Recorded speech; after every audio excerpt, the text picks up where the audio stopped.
এইবার অন্তত আপনারা একটু থামেন। ফুটবল খেলাটা মুখের কথা দিয়ে হয় না। আপনারা এত বললেন যে মেসি টাকা দিয়ে পেনাল্টি কিনে, ফিফা রিগড, রেফারি পারলে নিজেও আর্জেন্টিনার সাথে খেলে, আরো কত কি। কিন্তু আপনাদের বেলায় এখন সেটা কি বলবেন? নকআউটের মতো সময়ে আপনাদের টিম একটি ম্যাচেই 2টি পেনাল্টি পাইছে, তারপরেও তারা জিততে পারলো না।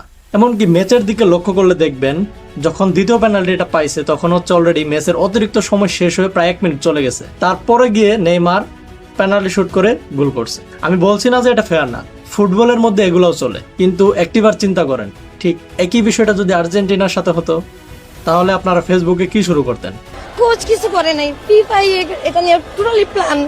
ফিফা এবং রেফারি দুইজন মিলেও আর্জেন্টিনাকে জেতাতে পারলো না। এই কথা দিয়ে ট্রোল করতে করতে আপনারা যে নোংরামিটা শুরু করতেন সেটাকে কেউ থামাতে পারতো না। 2026 বিশ্বকাপের এই পর্যন্ত আপনারাও পেয়েছেন 2টি পেনাল্টি, আর্জেন্টিনাও পাইছে 2টি পেনাল্টি। তার মধ্যে একটা মিস হয়েছে, একটা গোল হয়েছে, আপনাদেরও একটা মিস হয়েছে, একটা গোল হয়েছে। তারপরেও পেনাল্টি না, এই কথাটা শুধুমাত্র আর্জেন্টিনাকেই শুনতে হয়। আপনারা কখনো দেখেছেন আর্জেন্টিনার কোনো সমর্থক আপনাদেরকে খেলার কোনো বিষয় নিয়ে ট্রোল করতে? আপনাদের টিম যথেষ্ট ভালো খেলেছে, কিন্তু পরপর বেশ কয়েকটি গোলের সুযোগ মিস করার কারণে র্যাঙ্কিংয়ের 21 নম্বর দলের কাছে আপনাদের হার মেনে নিতে হয়েছে। এটাই হচ্ছে বিষয় যে ফুটবলে কখন কি হবে কেউ বলতে পারবে না। ছোট দলগুলোও ভালো করতে পারে, ভালো দলগুলোও খারাপ খেলতে পারে, এটা হতেই পারে। ঠিক যেমন কেপ ভার্দের সাথে আর্জেন্টিনার অবস্থা খুব খারাপ হয়ে গেছিল।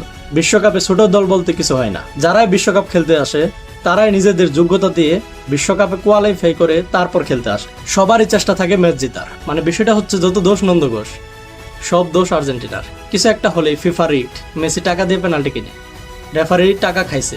আর্জেন্টিনার বেলায় সব হারাম, কিন্তু নিজেদের বেলায় সব আরাম। এত হিপোক্রিট কেন আপনারা? যাই হোক, এখন হয়তো ব্রাজিল হেরে যাওয়াতে আপনাদের মন খারাপ, কিন্তু এটাও জানি যে আপনাদের বি টিম পর্তুগাল, সাথে ফ্রান্স এখনো আছে। তাদের সাথে খেলার সময় আপনারা আবারও সেই একই রকম নোংরামিতে মেতে উঠবেন। এটাই হয়তো ফুটবলের সৌন্দর্যকে বাড়িয়ে দেয়।